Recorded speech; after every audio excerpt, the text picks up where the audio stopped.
Hong Kong could see a gradual erosion of its status as a financial hub in the next 5 years, according to Orient Capital Research's Andrew Collier.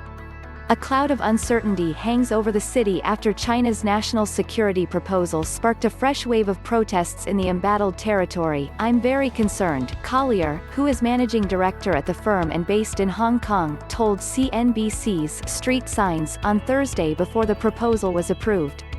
"I've been here for 12 years and I'm probably gonna be here for another 10 and I'm getting very nervous about the whole situation. I think Hong Kong is a very risky place to do business," he said. Clearly, if the mainland authorities come in and have to have draconian methods for stopping the protests, that's gonna be very bad optics globally for Hong Kong, and investors are not going to be comfortable in that situation. That comes as the nuclear option has been pulled by both the US and China, Collier said. On Wednesday, U.S. Secretary of State Mike Pompeo told Congress that Hong Kong was no longer autonomous from China, raising questions over the special administrative region's favorable trade relationship with the U.S. Pompeo's comments also open up the possibility of sanctions on Chinese officials.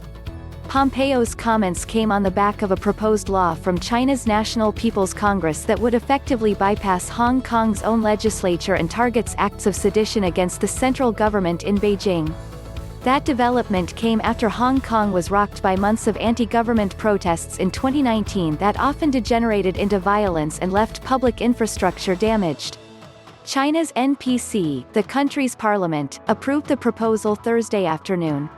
It will now be sent to the smaller decision-making standing committee, which will work out the details and finalize the legislation.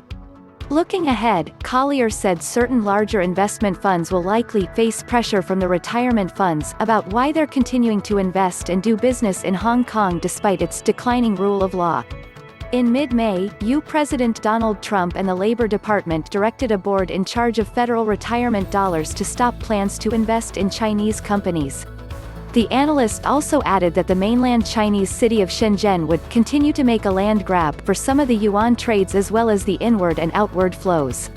"My feeling is that you're gonna have a big impact on the security law in Hong Kong in the financial sector, but China's going to make sure that some of the visible aspects of Hong Kong, like the High Court and like the Hong Kong dollar pegged to the greenback, are still intact," he said.